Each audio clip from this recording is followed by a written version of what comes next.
अगर आप भी लेना चाहते हैं देश दुनिया की तमाम जानकारी तो आज ही सब्सक्राइब करें हमारे चैनल को। साथ ही नीचे दिए बेल आइकन को जरूर दबाएं ताकि हर अपडेट आप तक पहुंच सके। नमस्कार, प्रभात साक्षी न्यूज नेटवर्क पर आप सभी का स्वागत है। कोरोना वायरस ने भारत में अपनी रफ्तार तेज कर दी है, इसलिए अब जरा संभलिए, डर कर चलिए। जी हाँ, संभलना जरूरी है, डरना जरूरी है, क्योंकि अगर सावधानी हटी तो दुर्घटना घटना निश्चित है। और संक्रमण जिस तेजी के साथ भारत में रफ्तार पकड़ चुका है, उससे कोई भी इसकी चपेट में अब आ सकता है, इसलिए सावधानी बरतना बहुत ज्यादा जरूरी हो गया है। भारत में जो आंकड़े हैं 3 लाख के पार जा चुके हैं, तेजी के साथ बढ़ रहे हैं। एक एक दिन में 10-10, 11-11, 12-12 हजार आंकड़े बढ़ रहे हैं। दिल्ली का हाल बुरा है, बंबई का हाल बुरा है, तमिलनाडु में जो संक्रमण के मामले हैं लगातार बढ़ रहे हैं। महाराष्ट्र की बात करें तो महाराष्ट्र में आज भी 3,500 नए मामले सामने आए हैं और 123 लोगों की अब तक मृत्यु हो चुकी है।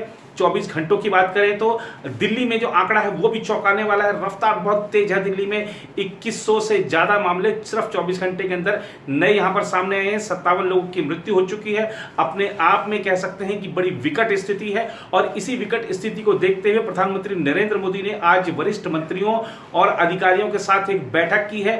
मंत्रियों को निर्देश दिया है कि जिन जिन राज्यों में ज्यादा मामले हैं वहां पे मंत्रियों को बोला गया है कि आप उन राज्यों से बातचीत करिए, एक आपात योजना बनाइए, क्योंकि अब देखिए बहुत जरूरी हो गया है कि हम स्वास्थ्य सुविधाओं में एकदम से इजाफा करें। जो बेड्स की कमी अस्पतालों में हो गई है उस कमी को पूरा करें। जैसे भी करना होगा आपात योजना बनाकर और बिल्कुल तत्काल करना होगा। प्रधानमंत्री ने साफ साफ निर्देश दिया है। इस बैठक में और क्या बड़ी बातें हुई हैं ये हम आपको बताएंगे। प्रधानमंत्री ने निर्देश दिया है केंद्रीय गृह मंत्री अमित शाह को कि दिल्ली की स्थिति को देखते हुए आप दिल्ली के मुख्यमंत्री और दिल्ली के उपराज्यपाल के साथ बैठक करिए। कल गृह मंत्री अमित शाह, उपराज्यपाल और दिल्ली के मुख्यमंत्री और दिल्ली के तीनों नगर निगमों के महापौरों के साथ बैठक करेंगे। इसके बारे में भी आपको विस्तृत जानकारी देंगे। और साथ ही आज भारत सरकार स्वास्थ्य मंत्रालय ने कोविड-19 के भारत में जो नए लक्षण सामने आए हैं उसके बारे में भी जानकारी दी है। इसके बारे में भी आपको विस्तृत तरीके से बताएंगे। अंत तक इस रिपोर्ट के साथ जुड़े रहिए। और ये जो लक्षण आए हैं सामने, ये बहुत आपको गौर करने लायक बातें हैं कि इसमें क्या क्या नए लक्षण आज बताए गए हैं। इसके अलावा आपके मन में यह भी प्रश्न आ रहा होगा कि जब अभी इसकी कोई वैक्सीन ही नहीं है तो लोग कैसे ठीक हो रहे हैं।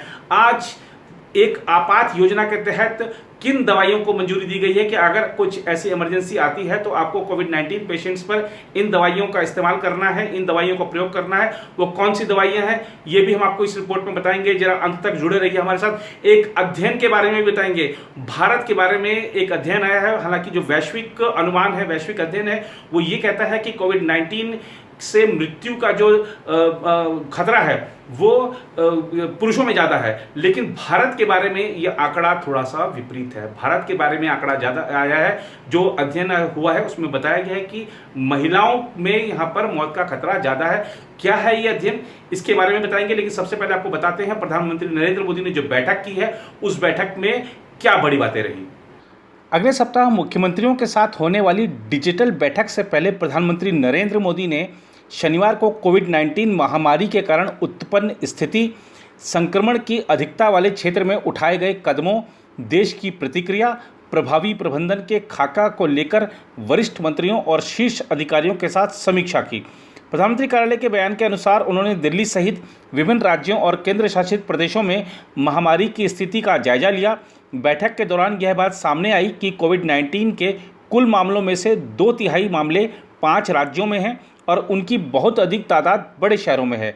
सामने आ रही चुनौतियों, विशेषकर बड़े शहरों के समक्ष उत्पन्न हो रही चुनौतियों को देखते हुए कोरोना वायरस संबंधी परीक्षण में वृद्धि किए जाने के साथ ही साथ बिस्तरों की संख्या में इजाफा करने और दैनिक मामलों में चरम वृद्धि होने की स्थिति में बीमारी से प्रभावी रूप से निपटने के बारे में चर्चा की गई।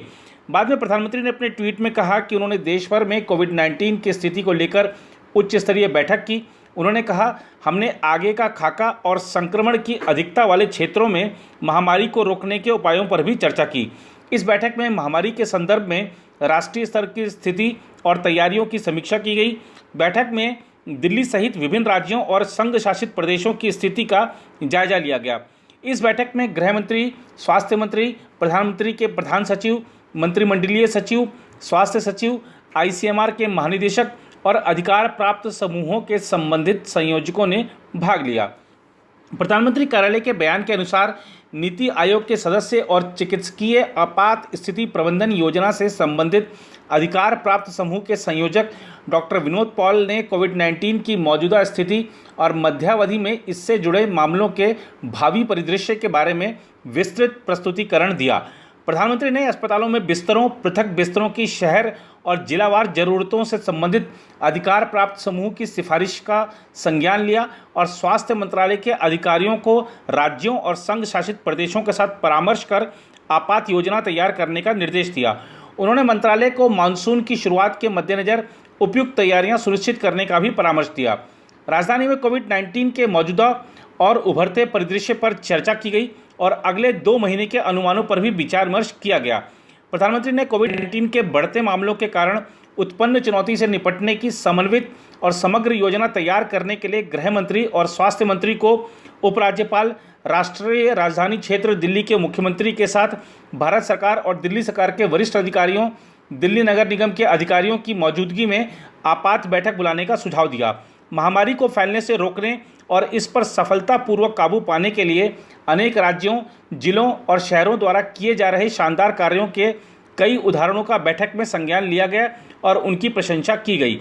अन्य लोगों को प्रेरणा और नवीन विचार प्रदान करने के लिए उत्कृष्ट पद्धतियों को व्यापक रूप से प्रसारित किए जाने पर बल दिया गया।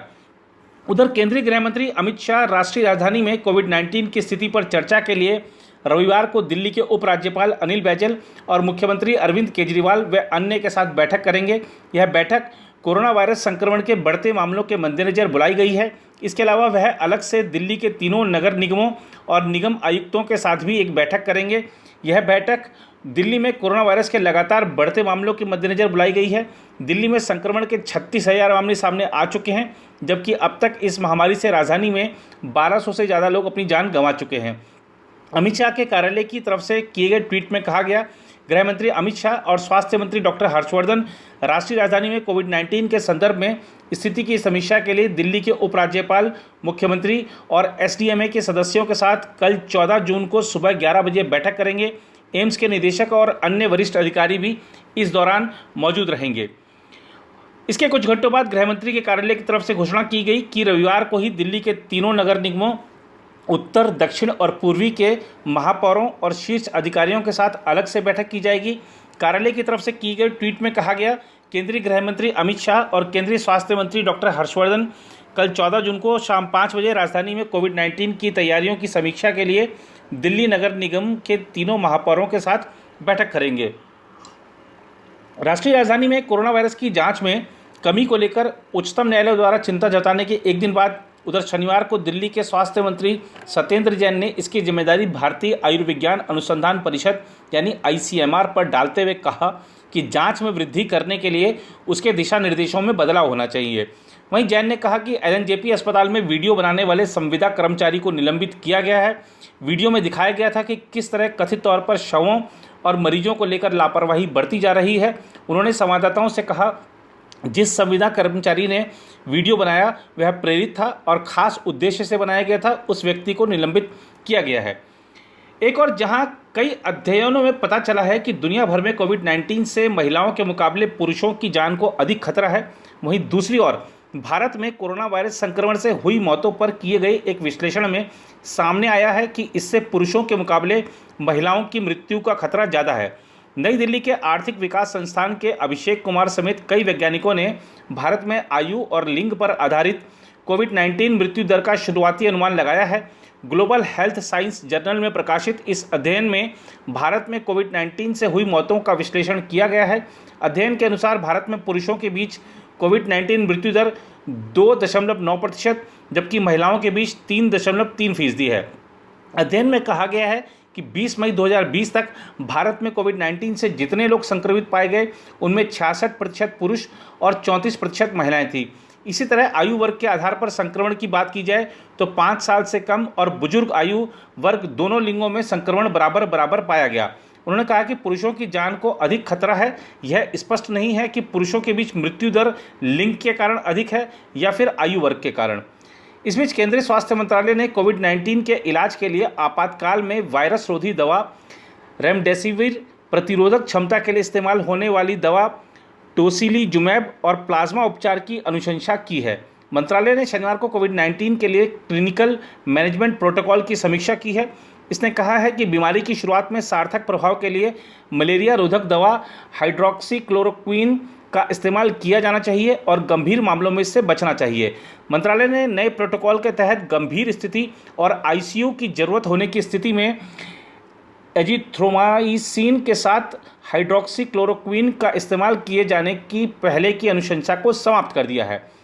इस बीच केंद्रीय स्वास्थ्य मंत्रालय द्वारा शनिवार को जारी संशोधित चिकित्सकीय प्रोटोकॉल प्रबंधन के अनुसार गंध और स्वाद महसूस न होने को भी कोविड-19 के लक्षणों में शामिल किया गया है।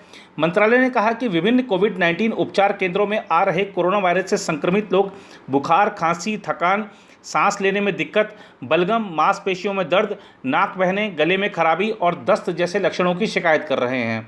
उन्होंने सांस संबंधी दिक्कत शुरू होने से पहले गंध और स्वाद महसूस न होने जैसे लक्षणों की शिकायत भी की है। मंत्रालय ने कहा कि बुजुर्ग लोगों और कमजोर रोग प्रतिरोधक क्षमता वाले लोगों में थकान, सजगता की कमी, गतिशीलता की कमी, दस्त, भूख न लगना, अचेत होना और बुखार न होने जैसे कुछ लक्षण भी शामिल हो सकते हैं। वयस्कों की तरह बच्चों में बुखार या खांसी जैसे लक्षण नहीं दिखे हैं। अमेरिका के राष्ट्रीय जन स्वास्थ्य संस्थान रोग नियंत्रण एवं रोकथाम केंद्र सीडीसी ने मई के शुरू में स्वाद और गंध महसूस न होने को कोविड-19 महामारी के लक्षणों में शामिल किया था। अब पाकिस्तान की बात भी कर लेते हैं। कोरोना वायरस से वो भी प्रभावित है, बुरी तरह प्रभावित है, लोग मर रहे हैं वहाँ, तो बिल्कुल हाल बेहाल है। कुछ है ही नहीं उनके पास करने के लिए, कुछ खिलाने के लिए नहीं बचा, मांग मांग के कहाँ से इधर उधर से खाते हैं। प्रधानमंत्री तक की ये हालत है, गधे बेचने पड़ते हैं, अपने घोड़े बेचने पड़ते हैं, ऊँट बेचने पड़ते हैं, इस तरीके की हालत है वहाँ पर। लेकिन अब आप देखिए कि पाकिस्तान में विपक्ष के जो नेता हैं वो प्रधानमंत्री पर क्या आरोप लगा रहे हैं। पाकिस्तान में जो नवाज शरीफ के भाई हैं, शहबाज शरीफ, PMLN उनकी पार्टी है, तो उसके नेता हैं वो। पंजाब, जो पाकिस्तान का पंजाब है, उसके पूर्व मुख्यमंत्री हैं, उनको कोविड-19 हो गया है। और जो पाकिस्तान के पूर्व प्रधानमंत्री हैं यूसुफ राजा गिलानी, PPP के नेता हैं, उनको भी कोरोना वायरस हो गया है। अब इन्होंने इमरान खान पर हमला बोला है, कह रहे हैं कि इमरान खान जानबूझकर विपक्ष के नेताओं को कोरोना वायरस से ग्रसित करवा रहे हैं। दरअसल ये जो अभी हाल ही में कुछ देखिए, पाकिस्तान का एक ही दो दुर्दशा वहाँ पर यह है कि जो सत्ता से उतरता है उसको बस अदालतों के चक्कर काटने पड़ते हैं, फांसी की सजा तक होती है, बड़ी बड़ी सजाएं भुगतनी पड़ती हैं, जेल की सजा भुगतनी पड़ती है। तो अब ये जो शहबाज शरीफ की बात करें या यूसुफ रजा गिलानी की बात करें या और अन्य जो नेता हैं, हाल ही में जो वहाँ पाकिस्तान में राष्ट्रीय जवाबदेही ब्यूरो है ANB, उसके समक्ष पेश हुए थे और वहाँ पर जो भ्रष्टाचार संबंधी मामले थे उससे संबंधित वहाँ पर सुनवाई थी, तो इसलिए पेश हुए थे। अब इन लोगों का कहना है कि जो राष्ट्रीय जवाबदेही ब्यूरो है उसमें बहुत सारे अधिकारी कोरोना वायरस संक्रमित थे और इमरान खान ने ये बात जानते हुए हमें वहाँ भेजा कि हम लोग संक्रमित हो जाएं, और अब हम संक्रमित हो गए हैं और अगर हमें कुछ होता है तो इसके लिए इमरान खान जिम्मेदार होंगे। सुभान अल्लाह, बहुत पाकिस्तान की बात ही अलग है। थोड़ा सा इसलिए हमने आपको बताया कि थोड़ा सा आनंद लें, क्योंकि डर कि क्या जीना, थोड़ा सा कुछ आनंद भी होना चाहिए, इसलिए हमने आपको ये थोड़ा सा कुछ खबर ऐसी बताई। फिलहाल इस रिपोर्ट में था ही, बाकी देशों की खबरों के लिए बने रहे हैं प्रभा साक्षी के साथ।